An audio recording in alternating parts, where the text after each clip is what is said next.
તો સૌથી પહેલા સમોસા ટાઈપ ફરસી પૂરી બનાવવા માટે આપણે મેંદો લઈશું. આપણે 2 વાટકી મેંદો લેવાનો છે. આપણે 2 વાટકી મેંદો લઈ લીધો છે. એની અંદર આપણે જીરું એડ કરીશું. આ મેં ખાંડી લીધેલું છે. અડધી વાટકી જેટલું આપણે જીરું એડ કરીશું. થોડા આપણે અજમો એડ કરવાનો છે. આની અંદર સ્વાદ અનુસાર આપણે મીઠું લઈ લઈશું. ફરસી પૂરી થોડી ખારી હોય તો સારી લાગે છે, એટલા માટે થોડું આપણે વધારે મીઠું એડ કરીશું. મોણ એડ કરી દઈશું. આપણે 2 થી 3 પરી જેટલું આપણે મોણ એડ કરવાનું છે.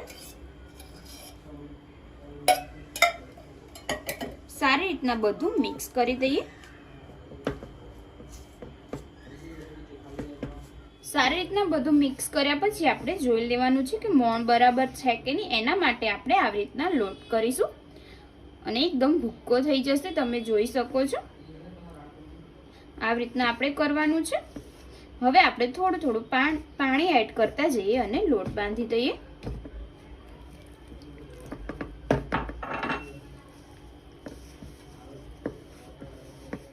અહીંયા આપણે અડધો ગ્લાસ જેટલું પાણી એડ કરીને લોટ બાંધી લીધેલો છે.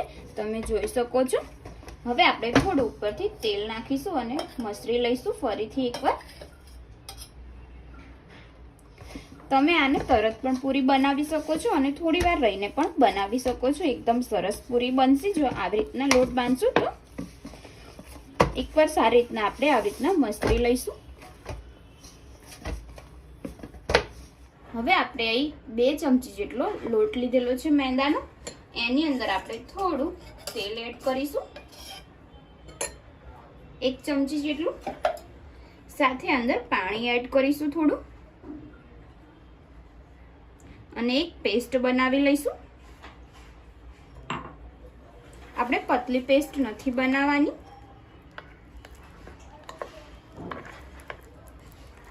હજુ થોડું આપણે પાણી એડ કરીશું.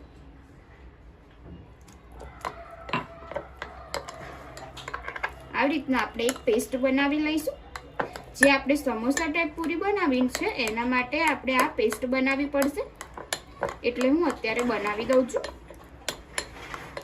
આપણે જે લોટ બાંધીએ એકદમ પરોઠા ટાઈપ બનાવીએ એવો બાંધવાનો છે. એકદમ કઠણ નથી રાખવાનું. જો 5 મિનિટ આપણે રેસ્ટ આપ્યો એટલે એકદમ સરસ લોટ થઈ ગયો છે. હવે એક સરખી પૂરી બને એના માટે આપણે આવી રીતના રોલ કરી દઈશું અને સરખા ભાગ કરી લઈશું.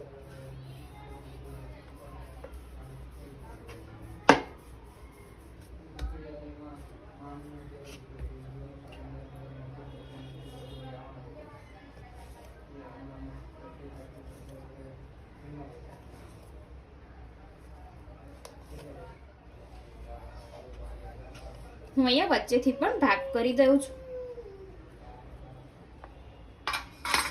અને હવે આપણે આને સાઈડમાં મૂકી દઈશું. હવે આપણે જે ભાગ કરેલા છે એના નાના નાના ડોવા વાળી દઈશું અને પૂરી વણી લઈશું. એકદમ પતલી પૂરી વણીશું પહેલા આપણે.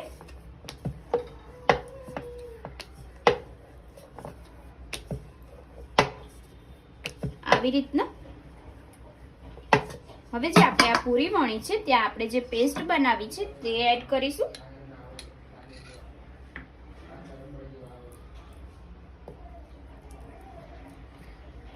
અને આપણે આવી રીતના વાળી દઈશું.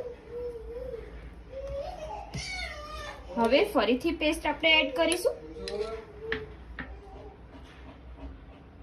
આવી રીતના આપણે લેયર બનાવવાનું છે. હવે આવી રીતના આપણે સમોસા ટાઈપ આકાર આપી દઈશું. તમે જોઈ શકો છો. હવે જે આપણે આ સમોસા ટાઈપ આકાર આપ્યો છે એને આપણે ફરીથી વણી લઈશું. આપણે હલકા હાથે જ વણવાનું છે જેથી કરીને લેયર દબાઈ ના જાય. એવી રીતના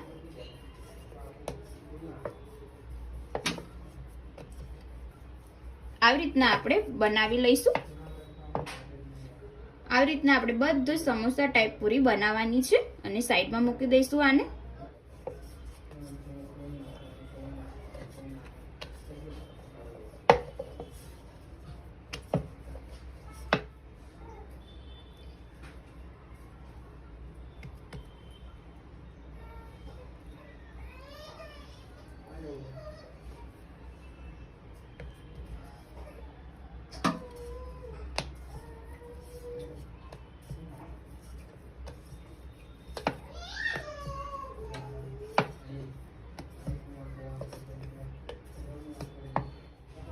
એકદમ સરસ આપણી સમોસા પૂરી ટાઈપ પૂરી વણાઈ ગઈ છે. હવે આપણે આને તળી લઈશું.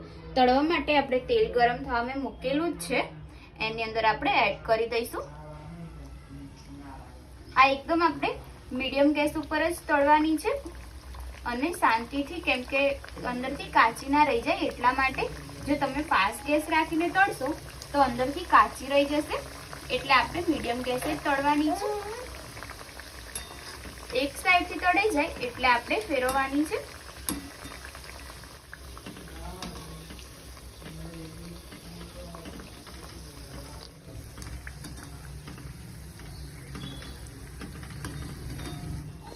એકદમ સરસ રીતે આપણો કલર આવી ગયો છે. આને મેં 3 થી 4 મિનિટ માટે આવી રીતના તેલમાં જ તળવા મૂકેલી છે. હવે આપણે આને કાઢી લઈશું. થોડું તેલ ના રહી જાય એના માટે આપણે આવી રીતના 2 થી 3 વાર કરીશું. આવી જ રીતના આપણે બધી પૂરી તળી લઈશું.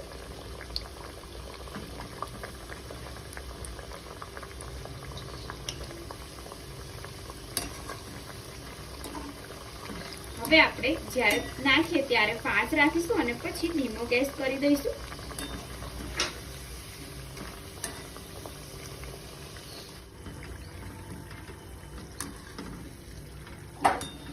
આવી રીતના આપણે જો તેલમાં ફેરવતા રહીશું તો એકદમ ફૂલેલી અને સમોસાની જેમ ફૂલેલી લાગશે.